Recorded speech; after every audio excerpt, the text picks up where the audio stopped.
चलिए दोस्तों, टुडे इस सेशन में आप सभी का स्वागत है। आज हम लोग त्रिकोणमिति के बारे में कुछ सूत्र, इंपॉर्टेंट सूत्र क्या करेंगे, लर्न करने की कोशिश करेंगे। जैसे समकोण त्रिभुज, देखो ट्रिग्नोमेट्री में हम लोग पढ़ेंगे समकोण त्रिभुज के बारे में। समकोण त्रिभुज क्या होता है? जिसका एक कोण 90 अंश का हो। एक कोण कितने अंश का हो? एक कोण 90 अंश का हो। एक कोण 90 अंश का होना चाहिए, ठीक है। ये हमारा होता है समकोण। समकोण में आपको पता है, त्रिभुज में पता है तीन भुजाएं होती हैं, तीन कोण होते हैं और तीन ही क्या होते हैं, रेखाएं होती हैं, ठीक है। तीन भुजाएं होती हैं, रेखाएं जो भी आप बोलना चाहो। उनमें से अगर एक कोण 90 अंश का है तो वो कौन सा त्रिभुज कहलाएगा? समकोण त्रिभुज कहलाएगा, ठीक है। अब कर्ण क्या होता है, लंब क्या होता है, आधार क्या होता है? देखो समकोण त्रिभुज हमारा कुछ इस प्रकार से बनता है, ऐसे, या तो ऐसे बनेगा या तो ऐसे बनेगा, जिसमें से ये वाला कोण 90 अंश कहलाएगा या तो ये वाला कोण 90 अंश कहलाएगा। अब इसमें से आपको तीन भुजाएं दिख रही है, इन तीन भुजाओं के कुछ नाम रखे गए हैं जिनको कर्ण, लंब और आधार कहते हैं। तो समकोण त्रिभुज में जो सबसे बड़ी भुजा आपको कौन सी दिख रही है? ये वाली भुजा क्या कहलाती है? कर्ण कहलाती है। तो समकोण त्रिभुज में सबसे लंबी भुजा, सबसे लंबी भुजा क्या कहलाएगी? वो हमारी कर्ण कहलाएगी। अब कर्ण के सामने वाली भुजा कौन सी कहलाएगी? लंब कहलाएगी। तो इसके सामने कौन सी भुजा है? इसके सामने कौन सी भुजा है? तो ये वाली भुजा क्या कहलाएगी? लंब कहलाएगी। तो लंब की परिभाषा क्या हो जाएगी? कर्ण के सामने वाली भुजा, कर्ण के सामने वाली भुजा क्या कहलाएगी? आपकी कर्ण कहलाएगी, लंब कहलाएगी। और बाकी बची तीसरी भुजा, क्योंकि दो भुजा तो हमने डिफाइन कर ली, बाकी तीसरी भुजा क्या कहलाएगी? तीसरी भुजा क्या कहलाएगी? आधार कहलाएगी, ठीक है। अब हम पढ़ेंगे पाइथागोरस थ्योरम क्या होती है। तो समकोण त्रिभुज में एक थ्योरम लगती है जिसको हम लोग पाइथागोरस थ्योरम पढ़ते हैं, कहते हैं। पाइथागोरस थ्योरम कहती क्या है कि यदि हम कर्ण का वर्ग मतलब सबसे लंबी भुजा का वर्ग कर दें तो बाकी जो दो भुजाएं बचेंगी, लंब और आधार, इनके वर्ग के योग के बराबर होता है। तो क्या लिखेंगे? लंब का योग प्लस आधार का योग। ये कौन सी प्रमेय ये चीज बताती है? तो ये पाइथागोरस थ्योरम बताती है। अगर पाइथागोरस थ्योरम और डिटेल से पढ़ना हो तो मैंने अपने चैनल में उसको पूरा डिस्क्राइब किया है कि ये एक्चुअली में आता कहां से, कर्ण वर्ग बराबर लंब वर्ग प्लस आधार वर्ग, आप उसको विजिट कर सकते हैं। त्रिकोणमितीय अनुपात क्या होते हैं? तो त्रिकोणमितीय अनुपात टोटल 6 अनुपात होते हैं, जिनको नाम दिया गया है साइन, कॉस, टैन, कॉट, सेक, कॉसेक, जो मैंने यहाँ पे आपके लिखे हुए हैं। तो यही सारे क्या होते हैं? त्रिकोणमितीय अनुपात होते हैं। तो पहला कौन सा अनुपात होता है? साइन थीटा का। दूसरा हो जाता है हमारा कॉस थीटा का। अच्छा, साइन थीटा का जो अनुपात होता है वो क्या होता है? लंब बटे कर्ण। ये सूत्र है, इनको याद करना पड़ेगा आपको। कॉस थीटा क्या होता है? आधार बटे कर्ण, ठीक है। और इधर अगर मैं साइन कॉस टेन की बात करूं तो टेन क्या हो जाता है हमारा? तो टेन हो जाता है लंब बटे आधार। अब इसके बाद टेन के बाद आता है कॉसेक हमारा। कॉसेक थीटा क्या हो जाता है? तो कॉसेक थीटा हो जाता है कर्ण बटे लंब हो जाता है। अब फिर इसके बाद सेक थीटा आ जाता है। तो सेक थीटा हमारा क्या होता है? सेक होता है कर्ण बटे आधार। फिर इसके बाद अगर मैं बात करूं तो कॉट थीटा आ जाता है। तो कॉट थीटा क्या हो जाता है? कॉट थीटा हमारा हो जाता है आधार बटे लंब। तो ये 6 त्रिकोणमितीय अनुपात है। साइन थीटा का फॉर्मूला होता है लंब बटे कर्ण, मतलब कोई भुजा की माप दी हुई होगी, उसमें यदि लंब और कर्ण को हम क्या कर दें, आपस में डिवाइड कर दें, अनुपात में लिख दें, तो कौन सा फॉर्मूला कहलाएगा? उसका साइन थीटा का। उसी हिसाब से कॉस थीटा होता है आधार बटे कर्ण, टेन थीटा होता है लंब बटे आधार, कॉसेक थीटा होता है कर्ण बटे लंब, सेक थीटा होता है कर्ण बटे आधार और कॉट थीटा होता है आधार बटे लंब। तो ये हो गया 6 त्रिकोणमितीय अनुपात। अब एक सारणी हम लोगों को पढ़नी है, और ये जो कोण बचते हैं इन्हीं को हम लोग थीटा कहते हैं। इसको क्या कहते हैं? थीटा। अगर यहाँ पे 0 अंश लिखा हुआ है, अगर यहाँ पे क्या लिखा हुआ है? 0 अंश लिखा हुआ है, तो कितना मान होगा? 30 लिखा है तो कितना मान होगा? 45 अंश लिखा है, 60 अंश लिखा है, 90 अंश। तो इनको एक सारणी होती है जो हम लोगों को लर्न करनी पड़ती है। जैसे अगर मैं थीटा की जगह 0 रखूंगा तो साइन 0 अंश का मान क्या हो जाएगा? तो साइन 0 अंश का मान क्या होगा? बताओ, किसी को पता है साइन 0 अंश का मान? साइन 0 अंश का मान मैं पूछ रहा हूं, साइन 0 अंश का मान, साइन 0 अंश का मान 0 हो जाएगा। क्या हो जाएगा? साइन 0 अंश का मान 0। साइन 30 अंश का मान 1/2 हो जाएगा। साइन 45 अंश का मान क्या हो जाएगा? 1/√2 हो जाएगा। साइन 60 अंश का मान हो जाएगा √3/2 हो जाएगा। और साइन 90 अंश का मान हो जाएगा 1। अब आपको कुछ नहीं करना है, आप अभी यहां से इधर की ओर चले हैं। अब कॉस थीटा में क्या होगा कि यहां से ऐसे चलना है, पहले यहां से 1 लिख दो यहाँ पे, फिर यहाँ पे क्या आ जाएगा? √3/2 आ जाएगा। ये बराबर में मिलेगा कि नहीं मिलेगा आगे? फिर ये इधर चला जाएगा 1/2, ये आ जाएगा 0। मतलब कहने का समझ में आए कि साइन 0 अंश का मान 0, साइन 30 अंश का मान 1/2, साइन 45 अंश का मान 1/√2, साइन 60 अंश का मान √3/2, साइन 90 अंश का मान 1। उसी हिसाब से कॉस 0 अंश का मान 1, कॉस 30 अंश का मान √3/2, कॉस 45 अंश का मान 1/√2, कॉस 60 अंश का मान 1/2 और कॉस 90 अंश का मान क्या हो जाएगा? आपका 0 हो जाएगा। ठीक इसी प्रकार से अगर मैं tan 0 अंश की बात करूं तो ये tan 0 अंश का मान कितना हो जाएगा आपका? तो tan 0 अंश का मान हो जाएगा 0। फिर इसके बाद अगर मैं tan 30 अंश की मान की बात करूं तो क्या हो जाएगा? 1/√3। tan 45 अंश की बात करूं तो 1 हो जाएगा। tan 60 अंश की अगर मैं बात करूं तो √3 हो जाएगा। और tan 90 अंश की बात करूं तो ये इनफाइनाइट हो जाएगा। क्या यहां तक बात आपको समझ में आई? अब इसके बाद अगर मैं cos 0 अंश की बात करूं तो इनफाइनाइट हो जाएगा। cos 30 अंश की बात करूं तो 2 हो जाएगा। cos 45 अंश की बात करूं तो √2 हो जाएगा। cos 60 अंश की बात करूं तो 2/√3 हो जाएगा। और cosec 90 अंश की मैं बात करूं तो आपका क्या हो जाएगा? 1 हो जाएगा, ठीक है। फिर इसके बाद सेक अगर 0 अंश की बात करूं तो 1 हो जाएगा, सेक अगर 30 अंश की बात करूं तो 2/√3 हो जाएगा, फिर अगर मैं सेक 45 अंश की बात करूं तो √2 हो जाएगा, सेक 60 अंश की बात करूं तो आपका 2 हो जाएगा, और सेक 0 अंश की बात करूं तो इनफाइनाइट हो जाएगा। ठीक है, अब कॉट की मैं बात करता हूं तो कॉट 0 अंश का मान हो जाएगा इनफाइनाइट, कॉट 30 अंश का मान हो जाएगा √3, कॉट 45 अंश का मान हो जाएगा 1, कॉट 60 अंश का मान हो जाएगा 1/√3, और कॉट 90 अंश का मान हो जाएगा आपका 0। तो बात समझ में आई, ये सारणी आपको याद करनी है, कुछ फॉर्मूले ये याद करने। ट्रिग्नोमेट्री में इतने ही नहीं है, अभी कुछ और फॉर्मूले बचे हुए जिनको मैं नेक्स्ट स्लाइड में आपको रिवीजन करा दूंगा। ठीक है, तो इनको आप लर्न करते रहिए, बार बार अगर आप इसको देखेंगे तो आपको अच्छे से समझ में। हेलो दोस्तों, कैसे हैं आप लोग? अच्छे तो है ना? ध्यान तो रखते हैं ना अपना, किसी और के भरोसे तो नहीं छोड़ा है आपने। चलिए, आज हम लोगों को पढ़ना है प्रश्नावली 2.1। कल वाली क्लासें जो हुई है वहां तक हम लोगों ने क्या किया, जितना बेसिक था उतना कंप्लीट कर दिया था। मतलब जो अध्याय दूसरा था, जितना हमें बेसिक पढ़ना था इसके बारे में, जो रिक्वायर्ड थी हमें पढ़ने के लिए, वो हमने पढ़ लिया था। अब आते हैं कि कुछ क्वेश्चनों पे। देखो, क्वेश्चन में कुछ ऐसे कॉन्सेप्ट लगते हैं जो आपको उसमें नहीं बताया जा सकता। तो ये जैसे पहला ही चैप्टर आपको दिया, जो अध्याय दिया गया है, पहला ही प्रश्नावली, ये पहले में थोड़ा सा हल्का सा कॉन्सेप्ट इसका अपर हुआ, इसके बारे में मैंने नहीं बताया है और बताना जरूरी भी नहीं था। इसमें केवल आपको थोड़ा सा पिन पॉइंट करके रखना हुआ। देखो, क्वेश्चन हमें क्या कह रहा है, बहुपद px या p/x के लिए y बराबर px, मतलब px को यहाँ पे इसने क्या माना हुआ है, एज एक बहुपद माना हुआ है। क्या माना हुआ है? px यहाँ पे क्या है, हमारा एक बहुपद है। ये क्या है? बहुपद है। यहां तक बात समझ में? अब देखो, आपसे क्या कहा है, मैंने कल आपको बताया था p(x) और p(y), ये दो चीजें बताई थी हमने। हमारा जो ये क्वेश्चन पूछ रहा है, ये किसके अकॉर्डिंग पूछ रहा है, p(x) या p(y)? जब हमारे इसके अकॉर्डिंग पूछ रहा है और हमसे क्या पूछ रहा है, p(x) के बहुपद बताइए। इन चित्रों में आपको क्या बताना है, कितने बहुपद है इनको। तो अभी सॉल्व करना तो मैंने आपको बता दिया है कि कैसे सॉल्व करना है, अगर द्विघात बहुपद दिया हो तो। अब इस ग्राफ में अगर किसी बहुपद का, देखो ये जो है, ये बहुपद का क्या है, ग्राफ है। ये क्या है? बहुपद का ग्राफ। ये जितनी भी आपको ये लाइनें दिख रही हैं, ये भी क्या है, ग्राफ है। ये भी क्या है, आपका ग्राफ है। ठीक है, तो ये बहुपद के ग्राफ आपको न्यूमेरिकल फॉर्म में नहीं दिया गया है, मतलब इसमें न्यूमेरिकल नहीं दिया गया है, एक्स और वाई चर अचर के फॉर्म में नहीं दिया। कहां पे दर्शा दिया गया है इसको? आपको ग्राफ के रूप में दर्शा दिया गया है। आप सांख्यिकी जब पढ़ते होगे तो उसमें दर्शाते हो ना, किसी डाटा को इसमें दर्शाया करते हो ना, तो उसने जस्ट उल्टा कर दिया है। ठीक है, न्यूमेरिक वैल्यू को ग्राफ में दर्शा दिया। और अब आपसे पूछ रहे कि ये बताओ, इन तीनों में शून्य कितने हैं, उस वो भी किसके, p(x) के। देखो, अगर p(x) मतलब बहुपद क्या है, x, मतलब हमें मेन फोकस कहां पे होना चाहिए, x अक्ष पे। कहां पे? x अक्ष पे। अगर आपसे p(y) पूछता तो y अक्ष पे, तो प्रेजेंट टाइम में हम y अक्ष को ध्यान नहीं देंगे। अब बात करते हैं p(x), यहां तक बात समझ में? मतलब हमें केवल क्या फेस करना है, ये वाली लाइन, एक्स अक्ष ही केवल देखना है, ये वाली लाइन ही केवल देखना है, इधर ये देखना है।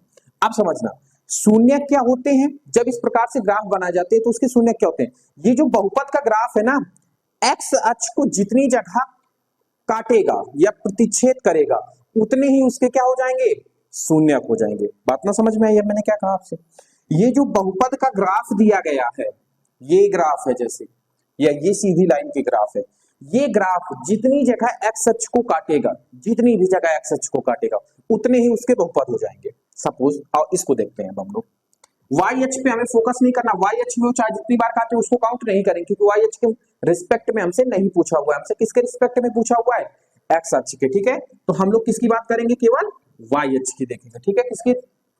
अच्छा हाँ, केवल एक्स अक्ष को देखेंगे, वाई अक्ष को नहीं देखेंगे। ठीक है, अब समझना, p(x) का ये बहुपद का ग्राफ है, क्या ये एक्स अक्ष को कहीं काट रहा है?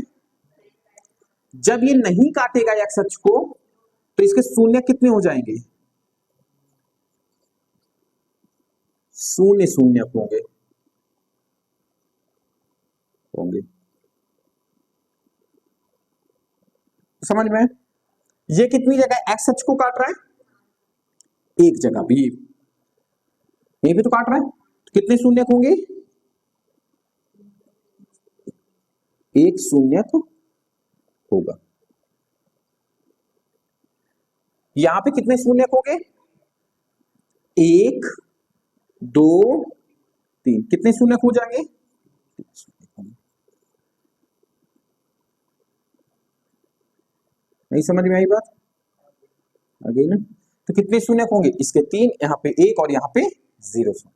ठीक है, अभी इसके 3 क्वेश्चन और बचे हुए, उसको हम नेक्स्ट स्लाइड में करा देते हैं। उसमें भी कोई खास चीज नहीं, बस ऐसे ही आपको देखना है, तो नोट कर लो, फिर इसके बाद नेक्स्ट स्लाइड में बताते हैं 3 और क्वेश्चन। चलिए दोस्तों, अब हम लोग देखते हैं क्वेश्चन चौथा, ये है 5वां और ये है 6वां। इसमें इस प्रश्नावली के कुल 6 ही क्वेश्चन थे। फटाफट देख लेते हैं। देखो, अब समझाने की कोई जरूरत मुझे होनी नहीं चाहिए थी। ये y है, ये y डैश है, ये x है, ये x डैश है। यहाँ पर भी ये आपका x हो जाएगा, x डैश हो जाएगा, y हो जाएगी, y डैश हो जाएगी।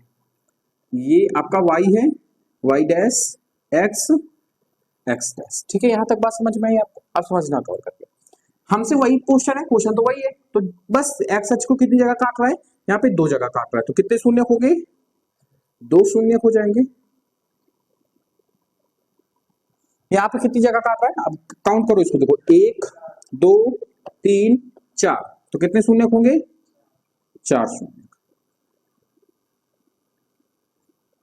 यहाँ पे देखो 1 2 3, कितने शून्य होंगे? 3 शून्य। खत्म, आपकी पूरी प्रश्नावली एंड हो गई। 6 ही क्वेश्चन थे इसमें। अब बात करते हैं, नेक्स्ट स्लाइड में बात करेंगे प्रश्नावली 2.2 की। ठीक है, इसको बना लो, फिर इसके बाद प्रश्नावली 2.2 में आते हैं, उसमें अच्छे क्वेश्चन। चलिए दोस्तों, अब हम लोग देखते हैं प्रश्नावली 2.2 के क्वेश्चन। पहले का पहला देखो, कहा क्या है? शून्यकों को ज्ञात करो तथा शून्यकों और गुणनखंडों के बीच में संबंध की जांच करो। मतलब हमें सबसे पहले क्या करना है? सबसे पहले तो इसके शून्य की ज्ञात करने हैं। शून्य ज्ञात करने के बाद हमें ये जांच भी करनी है कि जो हमने इनका संबंध पढ़ा था, संबंध याद है कि नहीं याद है? गुणांकों और शून्यकों का संबंध आपको पता है, याद है कि नहीं याद है? ये मुझे बताओ। द्विघात समीकरण है, क्योंकि द्विघात समीकरण के मैं पूछ रहा हूं, तो मुझे बताओ।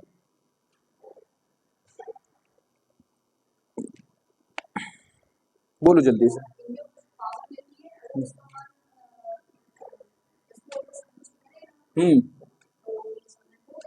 अच्छा,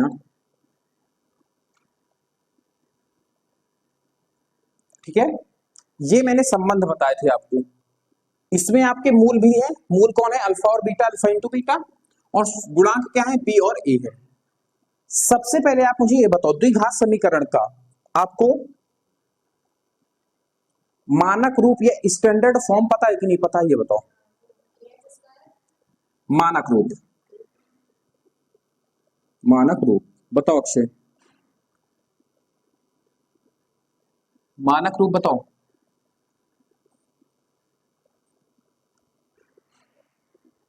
ax² प्लस bx प्लस, ये क्या है? हमारे द्विघात समीकरण का स्टैंडर्ड फॉर्म है। इसी से अगर हमें इन दोनों मूलांक शून्यकों का योग ज्ञात करना हो तो b और a का अनुपात में लिख देते, चिन्ह लगा देते।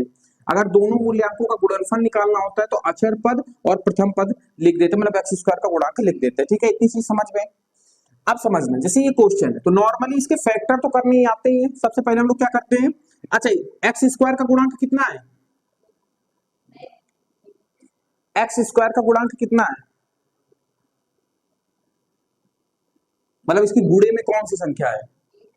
1 है ना, इसी को गुणांक बोलते हैं। तो सबसे पहले क्या करते हैं? सबसे पहले इस 1 का गुणा किस में करा देते हैं? 8 में। तो 8 एकम 8, 8 आ गया। अब हमें 8 के ऐसे फैक्टर करने हैं कि ये चिन्ह काहे का है? माइनस का, घटाने में 2 आ जाए। ये फैक्टर करने की विधि होती है। पहले इसके नॉर्मली फैक्टर करो, कितने से कटेगा? 2 से। 4 आएगा, 2 से 2 आएगा, 2 से 1 आएगा, मतलब हमारे फैक्टर ये आ गए। अब हमें कुछ इनमें से ऐसा कॉम्बिनेशन बनाना है कि केवल 2 ही संख्या लेनी है और ऐसा हो कि इनको आपस में घटा देने पे 2 आ जाए, क्योंकि 2 है x का गुणांक।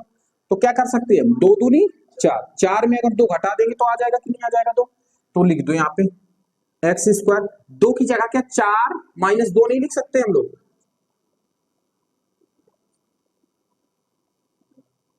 कि यहां तक ये बात बताओ।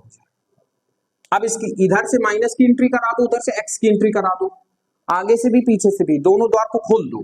जब खोलोगे, अच्छा ये 4 का चिन्ह क्या है?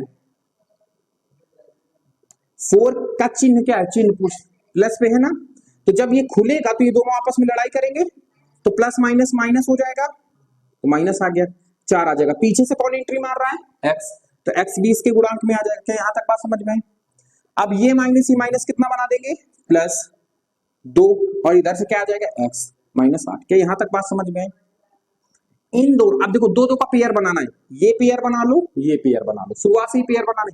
इन दोनों में क्या कॉमन आ रहा है, तो एक्स को कॉमन ले लो, तो बचेगा क्या, इसके पास एक्स की पावर 2 मतलब 2x थे, एक एक्स बचा तो कितना बचा, एक एक्स बच जाएगा, एक एक्स जब ले लेंगे। इसके पास एक्स था, एक्स ले लिया तो कितना बचा इसके पास, 4x से हमने x को कॉमन ले लिया है, 4 बचा, प्लस है तो प्लस लगा दिया हमने। इन दोनों में क्या कॉमन है, 2 कॉमन ले लिया, 2x में 2 कॉमन ले लिया, बचा क्या, x बचा। 8 में x 2 कॉमन ले लिया, क्या बचेगा,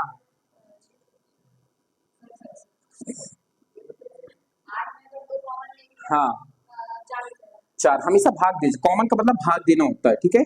अब देखो, अब आपको पता है कि जो भी ऊपर मैंने किया, अगर ये सही है गलत है, तो एक चीज है, अगर ये दोनों ब्रैकेट में सेम संख्याएं आ गई, तो हमने जो भी ऊपर किया है, जो भी हमने अभी तक विधि को अपनाया है, वो हमारी ऊपर वाली विधि सही है। अगर कॉमन सही नहीं आ रहा है, तो इसका मतलब कहीं ना कहीं हमने ऊपर गलती किया, जो भी ऊपर स्टेप हमने किए वो गलत है, ठीक है। ये दोनों हमारे सेम है, मतलब हमारा सही है। अब इन दोनों में देखो कॉमन क्या आ रहा है, मैंने क्या कहा था, गुणा हमेशा पदों को अलग नहीं करता, एक बनाता है, और प्लस और माइनस क्या करते हैं, अलग। तो इन दोनों के बीच में प्लस है, ये एक पद है, ये एक पद है, इन दोनों पदों में कौन कॉमन आ रहा है, x माइनस 4। जब x माइनस 4 कॉमन ले लेंगे तो क्या बचेगा इसके पास, x, इसके पास क्या बचेगा, आ गया, यहां तक हो गया। अब अगर हमें इसका शून्य ज्ञात करना होता है, तो x square minus 2x minus 8 को शून्य के बराबर कर देते, जीरो के बराबर कर देते। जब हम इसके मूल निकालने होते हैं, शून्य निकालने होते हैं, तो क्या लिखेंगे, x square minus 2x minus 8 को शून्य के बराबर, ये जीरो के बराबर करने पर,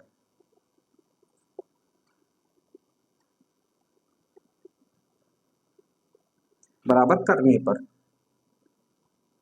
जैसे ही हमने क्या किया, शून्य के बराबर किया, तो अगर भाई इसी को सॉल्व करके तो ये लेके आए हुए हैं, तो चाहिए लिखे चाहिए लिखे, बात इक्वल है, तो लिखो जरा सा, x माइनस 4 और x प्लस 2 किसके बराबर हो जाएंगे, जीरो को। अब इन दोनों को अलग अलग बराबर करवा दो, ऐसे x minus 4 is equal to 0, तो x का मान कितना आएगा, 4। फिर यहाँ पे करेंगे x प्लस 2 बराबर 0, तो x का मान कितना आएगा, यहां से माइनस का 2। बात सही समझ में आ गई। तो हमारे मूल कितने निकल के आए, शून्य जिसको कहते हैं, x बराबर 4 शून्य निकल के आया है, x बराबर माइनस 4, मतलब यही दो इसके क्या है, शून्य है। मैंने कई बार आपको बताया, जितनी किसी भी बहुपद की जितनी मैक्सिमम घात होगी, उतनी उसके शून्य निकलेंगे। इसकी मैक्सिमम घात कितनी थी, 2, तो इसके शून्य कितने निकाले हमने, 2, 2 से ज्यादा इसके शून्य निकले। शून्य वह होते हैं जो x की जगह पे मान रख देंगे तो इसको 0 बना देंगे। तो अगर x की जगह पे हम 4 रख दे, तो ये पूरा क्या बन जाएगा, 0, जो वही तो हमने माना है। अगर माइनस 2 रखेंगे तब भी क्या बन जाएगा, ये 0। इन दोनों के अलावा पूरे मैथमेटिक्स में ऐसा कोई भी नंबर नहीं है जो x की जगह रखने पे इसको 0 बना दे, सिंगल नंबर नहीं है, ऐसा कोई नंबर नहीं है। बात नहीं समझ में आ रही, मैं ऐसा क्या कर रहा हूं, जो इसके शून्य होंगे वही इसको संतुष्ट करेंगे। संतुष्ट करने का मतलब समझते हो, उसको 0 बना देंगे। तो यही दो ऐसे मान होंगे, 4 और माइनस 2, यही दो ऐसे मान होंगे जो इसको क्या कर देंगे, शून्य बना देंगे। क्या यहां तक बात समझ में आई। अब आप अभी हमें जांच भी तो करनी है, जांच करनी है कि नहीं करनी है, भाई क्वेश्चन में हमसे कहा था कि इसको जांच करना है, जांच देखते हैं। अच्छा, जो हमने ये फॉर्मूला पढ़ा है, अल्फा और प्लस बीटा, मतलब ये शून्य की तो है, यही दो मान है, 4 और माइनस 2। अगर इनको जोड़ने पर माइनस बी अपॉन ए का मान आ रहा है, तो इसका मतलब सही है। अब समझना, सबसे पहले हमें ज्ञात है कि अल्फा प्लस बीटा बराबर कितना होता है, माइनस बी अपॉन ए, माइनस बी, बी का मान कितना है, ऑलरेडी बी का मान कितना है, माइनस का 2 है, या ना हो तो सीधा सीधा A X square plus B X plus C से कंपेयर करा दो, तो यहां से आपके मान क्या निकलेंगे, ए बराबर कितना निकल के आएगा, 1 आएगा, बी बराबर कितना निकल के आएगा, माइनस आएगा, सी क्या निकल के आएगा, माइनस के 8 आएगा।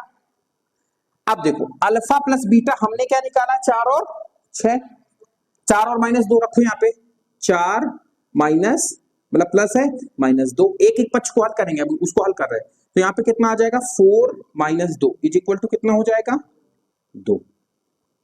क्या यहां तक बात समझ? अगर इसको भी सॉल्व करने पे कितना आ गया 2, इसका मतलब हमारा जो हमने किया वो हमारा सही है। तो माइनस बी का मान कितना है माइनस का 2, तो माइनस तो हमारा सवाल में है।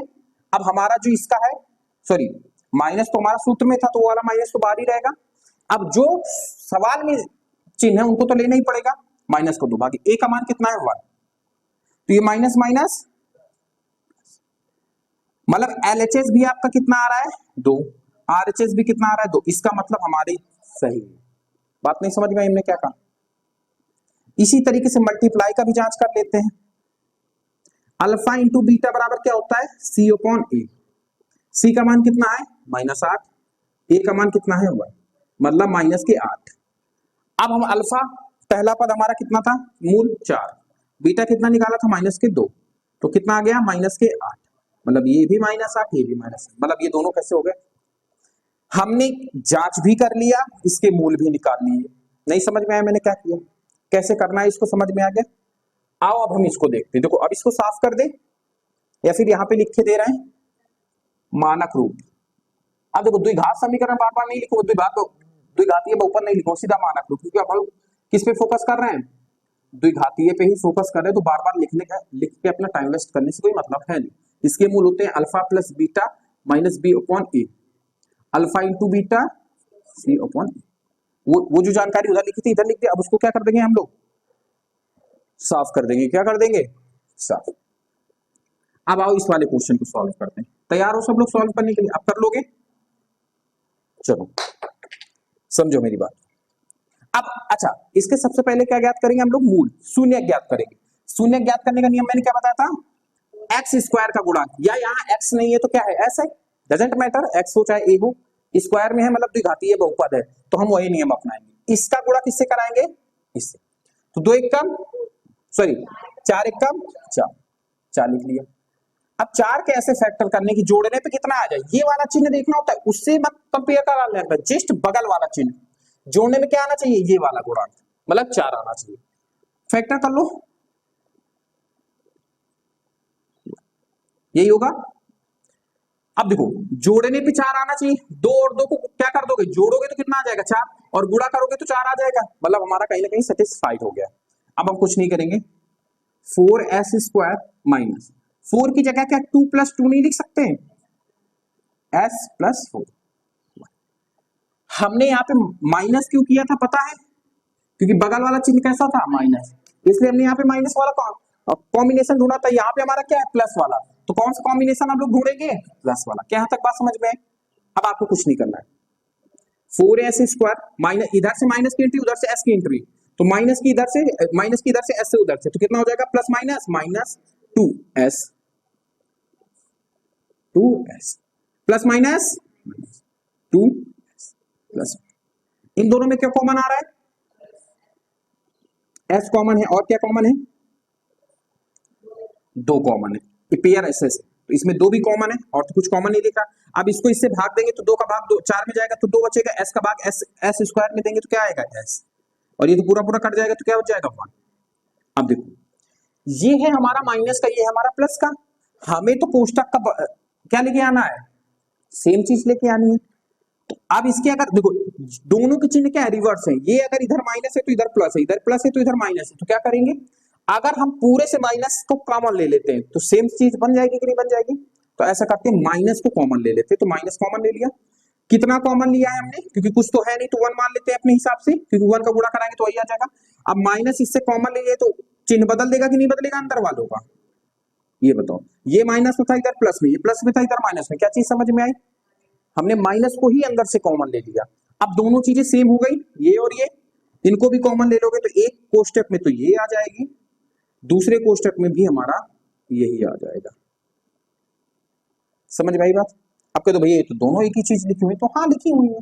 ये आपका एक बहुपद ना हो कि जानते हो क्या है, एक सर्व समीका a + b का होल स्क्वायर वाला, ना ना ना ना a + b मतलब a + b का होल स्क्वायर का फॉर्मूला है। चलो अब देखो जब हम इसके शून्य ज्ञात करने होंगे तो हम क्या करेंगे, अब मैं बार बार थ्योरी नहीं लिखूंगा, कहां लिखा था यहाँ पे, ऐसा नहीं सीधा उसको लिखते हैं शून्य ज्ञात करने के लिए।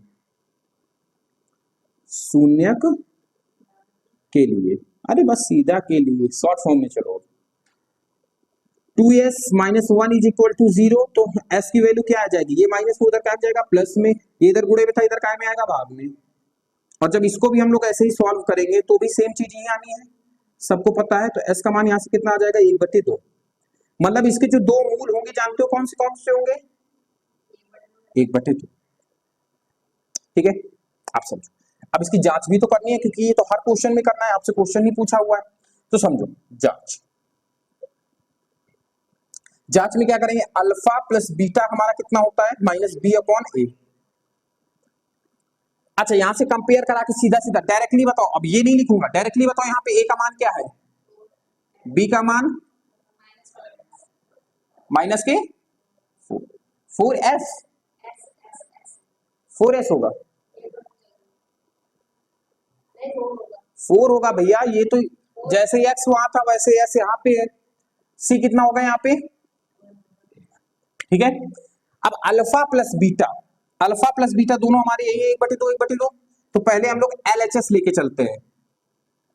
ठीक है, ये राइट हैंड साइड है, ये लेफ्ट हैंड, पहले लेफ्ट हैंड को सॉल्व करते हैं। अल्फा कितना है 1/2, बीटा भी कितना है 1/2, जब हाफ और हाफ को जोड़ेंगे तो कितना आ जाएगा फाइनली 1। LHS कितना आया 1। RHS को देख लेते हैं, माइनस बी कितना है -4 ही है, 1 कितना है 4।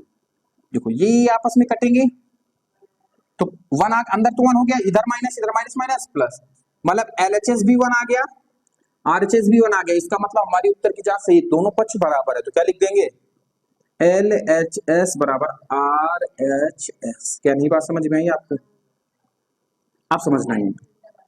अब अल्फा इंटू बीटा कितना होता है C/E। पहले हम लोग वही लेफ्ट और राइट, लेफ्ट को लेके चलते हैं। अल्फा कितना है 1/2, बीटा कितना है 1/2, सॉल्व करेंगे कितना आ जाएगा 1/4, ऊपर का गुणा ऊपर, नीचे का गुणा नीचे। अब सॉल्व करते हैं राइट हैंड साइड को, सी कितना है 1 और ये कितना है 4, ये तो पहले ही शुरू होते ही खत्म हो गया। तो L बराबर क्या हो जाएगा R, मतलब हमने दोनों से जांच करके ये पता कर लिया कि जो हमने अल्फा और बीटा निकाले हैं वो हमारे क्या है सही। समझ में आई आपको बात, ये कैसे सॉल्व करनी है, पक्का ना, कुछ डाउट हो तो पूछो इसमें से, नहीं है ना तो इसको नोट कर लो, फिर क्वेश्चन बताते हैं नेक्स्ट, 2 क्वेश्चन और बता के एक क्वेश्चन बताएंगे लास्ट, क्वेश्चन नंबर 3, फिर क्लास को एंड कर देते हैं। ठीक है, चलो इसको नोट कर लो, फिर नेक्स्ट स्लाइड में बताते क्वेश्चन नंबर। चलिए दोस्तों, अब हम लोग देखते हैं प्रश्नावली 2.2 का क्वेश्चन नंबर पहले का तीसरा। क्या कह रहा है 6x स्क्वायर -3 7x। अच्छा, इसको देख के थोड़ा सा कुछ अजीब नहीं लग रहा है तुम लोगों को, कुछ भी थोड़ा सा ऑकवर्ड फील हो रहा है, कुछ अलग सा। देखो गौर करके, जो क्वेश्चन दिया गया इसको बहुत गौर से देखो, इसी में कुछ गलती छिपी हुई है, देखिए। क्योंकि हम लोग जो मानक रूप पढ़ते हैं वो कुछ इस प्रकार से पढ़ते हैं, पहले बड़ी घात फिर उससे छोटी घात आती है, और अचर पद सबसे कहां पे रहता है, लास्ट में रहता है। यहाँ पे अचर पद बीच में क्या कर रहा है, इसको पहले लास्ट में भेजो। 6x स्क्वायर पूरा चिन्ह सहित आएगा अपना ये लेके, तो माइनस का 7x और माइनस का 3। क्या यहाँ पे समझ में आई बात भाई, ये अपना पूरा चिन्ह लेके आया और ये अपना पूरा चिन्ह लेके पीछे गया। ठीक है, आप समझ मेरी बात। 36 का 18, मतलब हमें 18 के ऐसे फैक्टर करने कि घटाने में कितना आ जाए 7 आ जाए। क्या कर सकते हैं, 2 से काटो 9, 3 से काटेंगे 3, 3 से काटेंगे। अब मुझे ये बताओ, ऐसे फैक्टर बताओ कि घटाने पे कितना आ जाए 7। हाँ, 9 में 2 माइनस करेंगे तो 7 आ जाएगा, बस आपको और कुछ नहीं करना है। 7x की जगह कितना लिख सकते हैं 9 - 2 x - 3। ठीक है, अब इधर से इधर और इधर से इधर एंट्री कराओ, प्रवेश कराओ, तो माइनस के 9x हो जाएगा, माइनस माइनस प्लस के 2x हो जाएगा, माइनस के 3। इधर और इधर के 2 पेयर बनाओ, क्या कॉमन आ रहा है यहाँ पे 3x आ रहा है, कॉमन की नहीं आ रहा है, 3 दूनी 6, 2x आ जाएगा, 3 त्रिक को 9, x कटा 3 त्रिक को 9। यहाँ से देखो सेम चिन्ह है ना, तो प्लस का 1 लेंगे, विपरीत चिन्ह होते और समान संख्या होती तो क्या करते थे हम लोग माइनस का 1 ले लेते थे कॉमन। जब समान चिन्ह कॉमन लेंगे तो कुछ इस प्रकार से आएगा। अब ये दोनों देखो सेम आ गए, इनको एक कोष्टक में लिख दो, और जो बचा हुआ है उसको एक कोष्टक में। यहां तक समझ में आई बात? चलो अब जो है इनके शून्य ज्ञात करने के लिए हम लोग क्या करते हैं, 2x माइनस 3 और 3x प्लस 1 को किसके इक्वल कर देते हैं, 0 के। क्या यहां तक बात समझ में? आप कुछ नहीं करता, एक को 0 के बराबर कर दो। पहले इसको देख लेते हैं। तो x का मान यहां से कितना निकल के आएगा, 3/2। यानी हमने अल्फा का मान कितना निकाल लिया, 3/2। अब बीटा का मान निकालते 3x plus 1 is equal to 0। तो x का मान कितना आ जाएगा, इधर प्लस में उधर क्या में जाएगा माइनस में, इधर गुणा में उधर क्या में जाएगा। तो ये क्या निकल के आया है, हो गया। अब बात करते हैं हम लोग जांच की, जांच करते हैं जांच। अच्छा जांच में हम लोग क्या चीज देखते हैं, alpha plus beta is equal to कितना होता है, माइनस बी अपॉन। अच्छा इसमें एबीसीडी कर लेते हैं। पहले ए का मान कितना है 6, बी का मान कितना है माइनस का 7, भांग खा के बैठे हो गए, और सी का मान कितना है माइनस का 3। ठीक है, यहां तक बात समझिए। अब अल्फा प्लस बीटा देखो, एल पहले राइट हैंड निकाल लेते हैं, फिर पहले लेफ्ट हैंड निकालते फिर राइट हैंड। लेफ्ट हैंड कितना, अल्फा प्लस बीटा, अल्फा का मान कितना आया हमारा 3/, प्लस बीटा का मान कितना आया -1/3। सॉल्व करो इसको, 3/2 प्लस माइनस 1/, एलसीएम कितना आएगा 6, 3 3 को 2 1 कम, कितना आ गया हमारा 7/6। अब माइनस बी अपॉन ए अगर कितना आ जाए 7/6 आ जाए तो हमारा सही है, नहीं तो कुछ ना कुछ क्या है गड़बड़ी है। माइनस बी देखो, माइनस तो लगा हुआ है, बी का मान कितना है माइनस के 7, और ए का मान कितना हुआ है, नहीं सॉरी बी, ए का मान कितना है 6, माइनस माइनस तो 7/6 आ गया। यहां पर भी 7/6, यहां पर भी 7/6, इसका मतलब LHS is equal to RHS। ठीक है, अब हम लोग देखते हैं सेकेंड वाला, अल्फा इंटू बीटा कितना होता है C upon. Left hand side को पहले सॉल्व कर ले। अल्फा इंटू बीटा ये दिया हुआ है, अल्फा कितना है 3/2, बीटा कितना है माइनस के 1/3, 3 से 3 कटेगा, आंसर कितना आ जाएगा माइनस के 1/2। समझ में आई बात? अब सी अपॉन ये देखते हैं, सी का मान कितना है माइनस के 3,